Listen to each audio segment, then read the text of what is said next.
कृषि भारतीय अर्थव्यवस्था की रीढ़ है और हमारे 3 उद्देश्य हैं प्रधानमंत्री श्रीमान नरेंद्र मोदी जी के नेतृत्व में।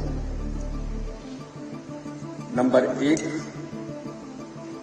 देश की खाद्य सुरक्षा सुनिश्चित करना। नंबर 2, पोषण युक्त आहार उपलब्ध कराना अपनी जनता को। और नंबर 3, हमारे किसान लाभकारी खेती करें। हमारी बड़ी पॉपुलेशन आज भी एग्रीकल्चर पर निर्भर है, डिपेंड है, और इसके लिए प्रधानमंत्री नरेंद्र मोदी जी के नेतृत्व में हमने 6 सूत्रीय रणनीति बनाई है। 1, हमको उत्पादन बढ़ाना है, पर हेक्टर प्रोडक्टिविटी हमको इंक्रीज करना है, बढ़ाना है। और प्रोडक्शन बढ़ाने के बीज कितने इंपॉर्टेंट है आप सब लोग जानते हैं। बीज प्राण है, बीज आत्मा है। अच्छे बीज चाहिए, ये पहली शर्त है। और इसलिए सीड इंडस्ट्री हमारे लिए बहुत महत्वपूर्ण है। तो उत्पादन बढ़ाना है, लेकिन दूसरी चिंता और है हमारी, उत्पादन की लागत भी घटाना है। तीसरा है किसान को लाभकारी दाम देना। चौथा, नुकसान हो जाए तो भरपाई करना है। 5वां, खेती का विविधीकरण, डाइवर्सिफिकेशन। और 6वीं जो चिंता मैं आपसे शेयर करना चाहता हूं, 10,000 साल पुराना खेती का ज्ञात इतिहास है हमारा।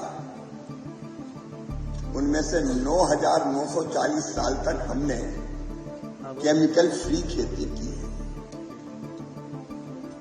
आज जिस ढंग से केमिकल फर्टिलाइजर और पेस्टिसाइड का उपयोग बढ़ रहा है, तो हमारे सॉइल के हेल्थ को भी बुरी तरह से प्रभावित कर रहा है। और कृषि मंत्री और नागरिक के नाते भी मुझे चिंता होती है कि अगर ये क्रम जारी रहा तो यह धरती आने वाली पीढ़ियों के लिए पर्याप्त खाद्यान्न, फल और सब्जियों का उत्पादन कर पाएगी।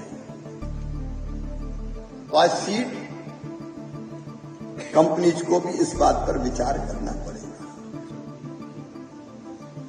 भारत का इतिहास अगर आप देखें तो 1951-52 के बाद हमने अपने कृषि का उत्पादन लगभग 7 गुना बढ़ाया है।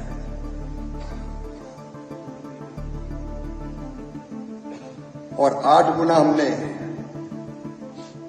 तिलहन में वृद्धि की है, कपास में 10 गुना की है, गन्ने में 8.6% की है।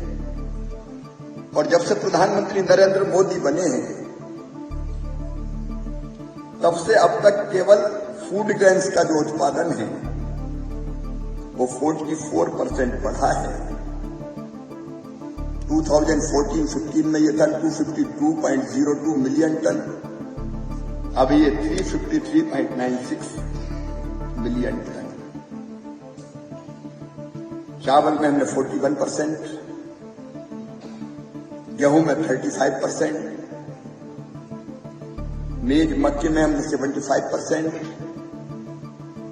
और तिलहन में 55% से अधिक की वृद्धि की है।